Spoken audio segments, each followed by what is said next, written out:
Hello everyone and welcome to Pontos Fathom Games, a channel that explores existing games, figure paintings, storage solutions, and the mythos behind some of the games.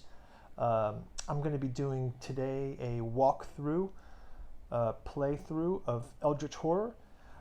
I've got the Prelude card for Cities in Ruin, so I've got those rules included.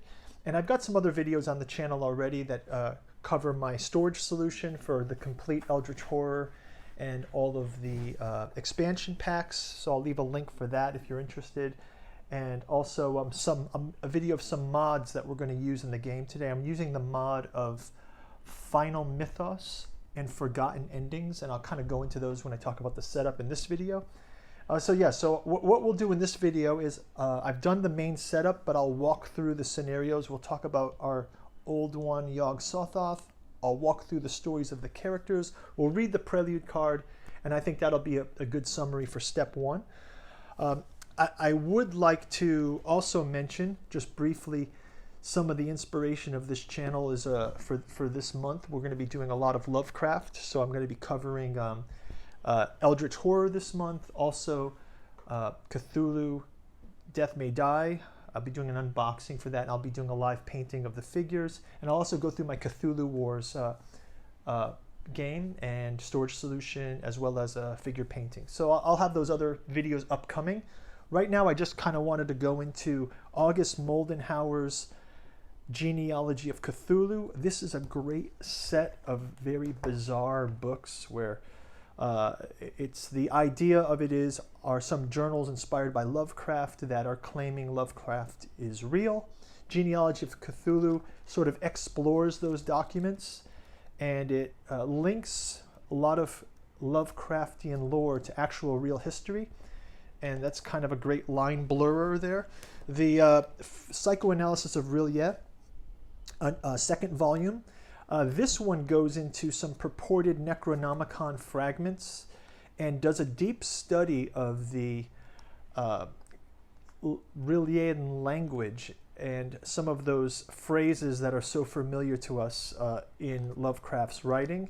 And it also takes a pass at translating what some of these Cthulhian dialect spells are about dead Cthulhu dreaming and sort of its relations to the overall mythos. Finally, you've got the Archaeology of Yog-Sothoth, which is just pure madness, as you would figure with any book regarding Yog-Sothoth, who is the subject of our game today, so I thought it was appropriate. It talks about things in the text, odd fragments and properties of analysis of the text, some of which are biological and virulent, others which are perhaps maps towards locations in the cosmos, and it keeps going from there. It's just a very intense and mad selection of Yog-Sothothery, as Lovecraft would say. So I will leave the links to these. They would help support the channel, so I appreciate the shameless plug. Let's jump into the setup. So as I said, I'm going to use the Eldritch Horror main rules. We've got the game set up, and I've also picked the Prelude card, which requires us to use Cities in Ruins, which is a great, it's just another great complexity to add to the game. So I'm using a lot of mechanisms in this game. I wouldn't say it's a basic game. There's a lot of great videos out there that'll show you how to set up and do a basic walkthrough. I'm kind of assuming that you understand the game, but I'm going to explain things as we go along. So to start here with, I'll walk through the card setup. We've already got our gate tokens set up here, shuffled. We've spawned our first gate in London.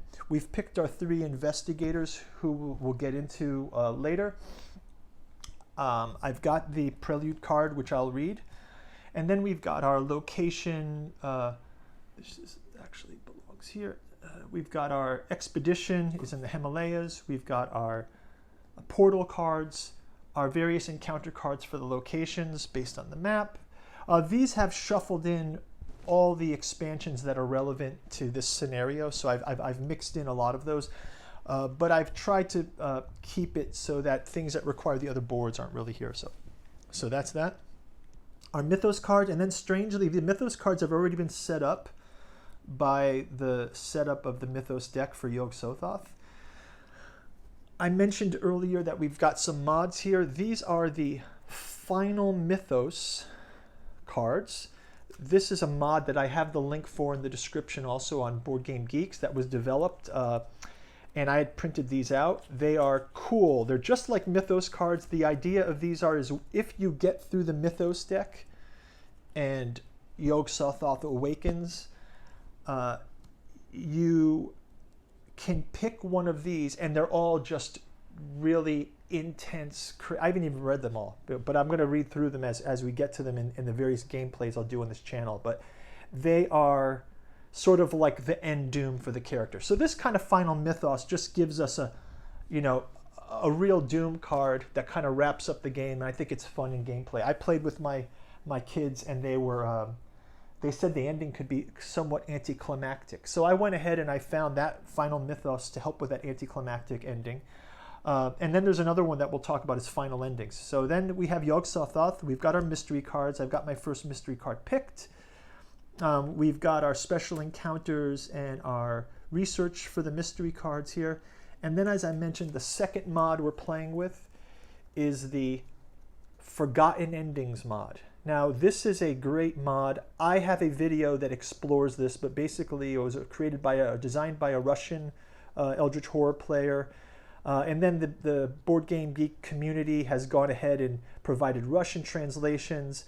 But there wasn't as yet a card created with the original Russian artwork and the translations provided by some other gamers. So what I did is I went ahead and created a file, a print-ready file. It's linked out in Board Game Geek. I will show you the video. There's also a video in my channel that goes into the details of Forgotten Endings. But these are really the two use cases here are the old one wins or the investigators win. And it's just sort of a final paragraph, at the end of the novel that either characterizes the doomsday or the narrowly avoided doomsday, which is the best we get in an Eldritch Horror win situation. So that'll be fun to play those. There's a number of situations there. Okay, so without further ado, let's jump into our old one. It is Yog-Sothoth. He is got a great descriptive paragraph here, so let's read through that. It says, "For eons, sorcerers have called upon the power of Yog-Sothoth to bend reality to their will. This incomprehensible ancient one exists parallel to all places and times, but is bound to the space between dimensions. Gates between worlds continue to open, and more frequently and soon, Yog-Sothoth will be free." So that is that. Yog-Sothoth is getting ready to awaken, and our intrepid investigators are as follows. First, we have Safina Rousseau. Safina Rousseau, she starts in Sydney, Australia, and she is the painter. And let's read a little of her backstory, and we'll also read her. I'm using that expansion of the special backstory for each character, so we'll read through hers as well. So Safina Rousseau. Though a gifted painter, Safina's talents have more often than not capitalized upon to create forgeries of the works of others. One such commission, that of a surreal alien cityscape called Carcosa, tested Safina's abilities to their limits. Determined to increase the work exactly, she worked obsessively until its completion, at which time she was suddenly whisked away to the world of the painting. Waking hours later, covered in paint and blood, Safina has become determined to discover the secrets of the painted city. Wow. So she is got some experience with going through a portal, it seems, and she is ready to engage in the quest that will work with Yog-Sothoth's potential awakening. So let's talk about Safina Rousseau's special condition. It's called calling. You walk between worlds as you paint, drawing inspiration from all across the cosmos, taking care not to misstep. When you spend an improvement token, you may place that token on this card. When there are 3 improvement tokens on this card, discard this card and gain the Painted World reward. So this is great. So she can use her increase in improvement to solve her personal mystery. But then there's a good condition called the Painted World reward. But then there's a bad view, lost reality consequence. So at the end of the encounter phase, if there are 5 or more gates on the game board, discard this card and gain the lost reality consequence. So Sefina has some powers to turn her improvements sort of into artistic impression. So her artistic impression helps her improve, and then her gameplay is rewarded as well. And we get that special Painted World reward. Unfortunately, as the game progresses and the gates open, she can be lost in reality. So she's somewhat susceptible to the awakening old one. Next up is Joe Diamond, the Private Eye. He starts out in San Francisco. The dame who hired Joe was square, and the job seemed easy on the surface. She paid in advance to have Joe find some codger and deliver a crate, but Joe does not walk into situations without knowing the score. This codger was a member of the Silver Twilight Lodge, and that crate had been stolen from a museum in Istanbul. Like a sucker, Joe went to the cops. For his trouble, he got a broken nose and a dead client, and somebody stole his cargo. Now Joe is ready for a little payback. Great. So Joe Diamond, Private Eye. And let's read his personal quest here.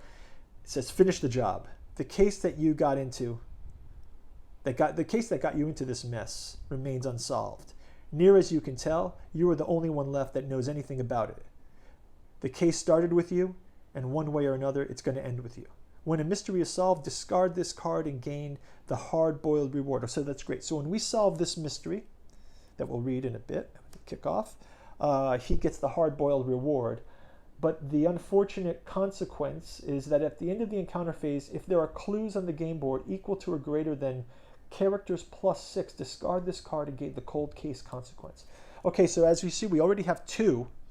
So if we get up to 3, 4, 5, 6, and 3, if we get up to 9 clues on the board, he sort of loses out. So that's his. So there's a race to get these clues solved. And then finally, we have Rita Young, the athlete. Rita Young starts out in Shanghai. We've got her here.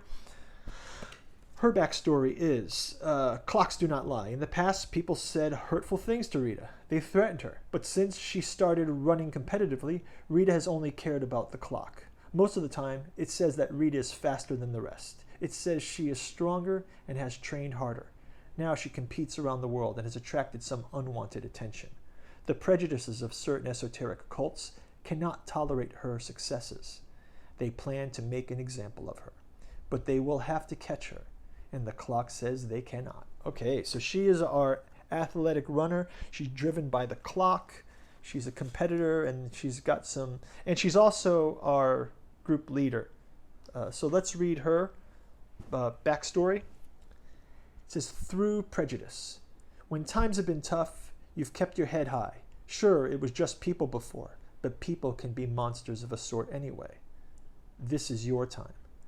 When you defeat a non-epic monster during combat encounter, place that monster on this card. Then, if there is total toughness of monsters on the card is 10 or greater, discard this card and gain the comeback reward. When you have only 1 health or sanity, discard this card and gain the leave me alone consequence. Okay, so if her strength and weakness gets too low, she sort of retreats into herself and gets that leave me alone. But because she's a fighter and she's got a high strength, she can collect monsters and get some benefit from that. Okay, so that is that. I will read the Prelude card now. And it says, the fall of man. You emerge from the rubble of your home, the most recent casualty of the latest calamity. You do not feel how you think anyone who just had their home should feel. You survey the wreckage, hardly acknowledging the wailing sirens and screams of the injured drifting on the world. There must be a reason for all of it. Punishment for humanity's misdeeds? Punishment for humanity's arrogance and pride? You watch a young woman desperately digging at the remains of her home, and you wonder if there's anything worth saving. The curtain is falling on the age of man, and you do not possess the means to stop it. Deep down, you are not even sure that you would. After a resolving setup, place one Eldritch token on the green space of the omen track. During the game, when the omen advances to the green space of the omen track, draw and resolve a disaster. So I think when we go around once, that's when we're going to place that. So here's our, this is our Cities and Ruins expansion. And we have, as a result, the ruin markers in play. And we have the disaster and the ruin encounter cards. So if your city gets ruined, so we have some time before the first disaster, so I think the time will be of the essence.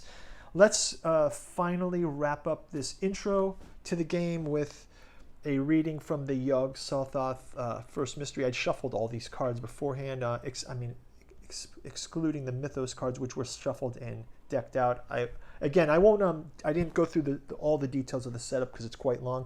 There are lots of videos on YouTube that you can do a setup, but I will explain somewhat of the rules as we go along, and mostly that'll be following the rule cards. So I'll do that on turn one. So let's kick this off with our mystery, Yog-Sothoth.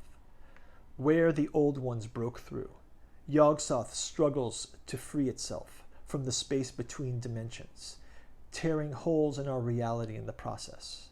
When an investigator closes a gate, he may discard 2 spells to seal the rift and place that gate on this card. At the end of the Mythos phase, if there are gates on this card equal to half the investigators, return all gate tokens on this card to the game box and solve this mystery. Okay, so we need to do a couple things to solve this, which is complicated. We need to have spells. We currently don't have any spells. So we've got to gain spells, which we could do in places like Arkham.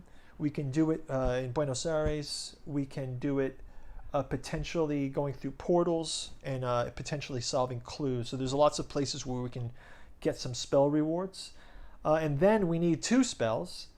And then we have to, on the turn that we close the gate, the investigator with the 2 spells has to be the gate closer as well. So somebody's going to be very busy. Maybe our runner will be good for this because she's able to get to places quickly. So it's collecting spells and then let's see if we can do that. So that's our first mystery. It seems like a tough one. So I think we'll call it a turn, a setup now, and let's go to the next video. That link is up in probably up here, and we can start start turn 1. So thanks everybody for coming to pontosfathom.com. Check out the links in the description I said in our other videos, and I will see you on turn 1. Take care.